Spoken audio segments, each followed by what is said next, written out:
So we as humans have many different ways of perceiving the world around us, which is just incredible. And contrary to what you learned in elementary school or middle school, there are actually more than five senses. So for the sake of this video, instead of making a long biological class teaching of all the different senses we have, which would probably take roughly an hour just to make a video about, I am going to just have you keep in mind the five senses for now, and just tack on two other big ones that tend to affect people with dyspraxia, that being coordination and spatial awareness. So, with dyspraxia, the coordination is, of course, being hindered, as well as the spatial awareness, and these are two senses. And one of those things I'm sure you learned in your biology classes is that when one sense is hindered, weakened, or disabled, usually the other sense is amplified to compensate. This phenomena is very heavily present in people with dyspraxia, especially when it comes to touch and feel for some reason. Now, granted, some people may have more taste or more sight or better hearing. That hasn't been the case with me, and dyspraxia affects everybody differently. Although I do find that a very common thread, and something that I have as well, is a certain sensitivity to textures and touch. And if I were to theorize, I would assume that the reason our sense of touch and sense of feel is emphasized or stronger is because our sense of balance and coordination is not so good. And so the body is coping with it. And that's just a theory. Obviously, there's tons and tons of research to do on dyspraxia. Dyspraxia is still relatively unknown. But that's just my understanding and my theory on why the sense of touch and sense of feel is more sensitive. Usually in my videos, I talk about negative effects of dyspraxia, or mainly subjectively negative effects of dyspraxia that, you would have to cope with. And usually I give my little tip on how I deal with whatever it is. With the touch and feel thing, I don't think that's entirely negative. It's not entirely positive either. It's just the best way to think about it for someone who doesn't have dyspraxia is when you get a really good feeling from, say, fuzzy pajama pants. That's a favorite of mine, obviously, if you've watched my videos long enough.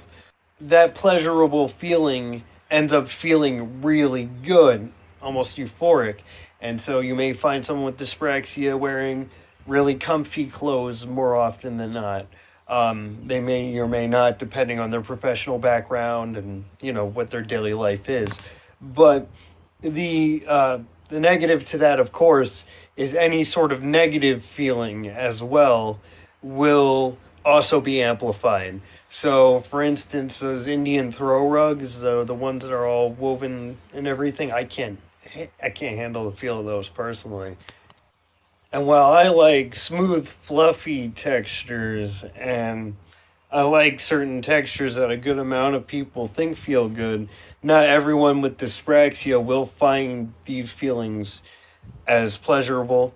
And it's the same with just anyone in general. Not everybody likes the same feeling of anything. It's just with dyspraxia, it is amplified by about 10%. I mean, the benefit to this is that you do tend to appreciate certain feelings and certain objects a little bit more, and you get more of a good idea of the world around you. And having any sense that's heightened could be seen as a benefit to somebody, especially in, say, a survival situation of some sort. That's the whole purpose of it. And I feel like with how negative the topics I talk about, having something that's at least slightly positive is something a little uplifting for this channel, especially. Because I really don't want to give off a somber tone. I don't make these videos to make anybody feel depressed or down. I make these videos simply both for awareness and for education, and just to reach out to any other dyspraxics out there who are going through a tough time and just need to realize that, oh, hey, I'm not alone here. There are plenty of other people that feel the way I do. But if anyone really is coming to my channel strictly for tips on how to deal with things when it comes to touch and feel, let's say wearing pajamas under your work pants, that's a pro tip for anyone, honestly.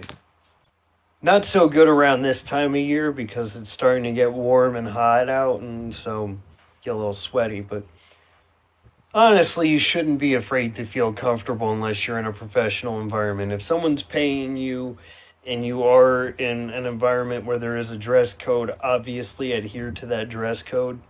But if you're out and about and you're comfortable, that should be what matters most.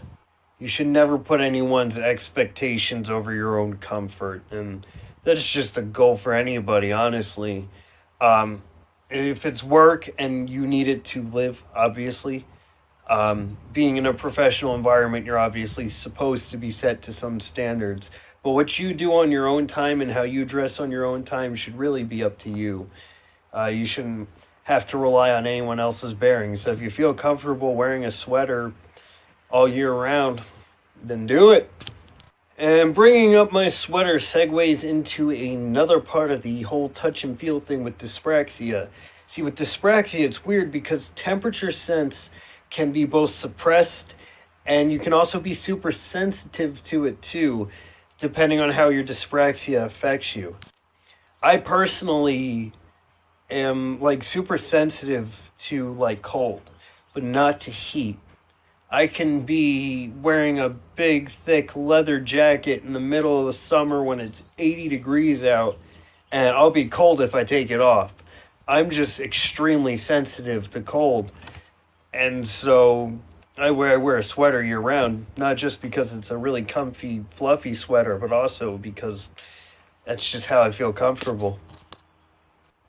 That being said, there may be other people out there with dyspraxia who are sensitive to heat, but also there is somewhat of a suppression there simply because of the connections in the brain not connecting properly or whatever.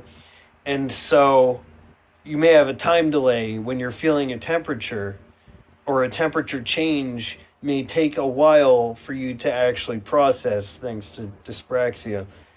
And that's what makes taking showers difficult when you prefer hot showers, because more often than not, I find myself when I go and hop in the shower and immediately turn the hot water on, it's too hot and I don't realize it until it's too late. And now I got this big red mark, bordering on first-degree burn, just because I didn't feel how hot the temperature was beforehand. But due to my sensitivity to cold, taking a cold shower is damn near unbearable. It's like I can't win. But honestly, a little bit of discomfort to lead to heavy comfort is almost always worth it.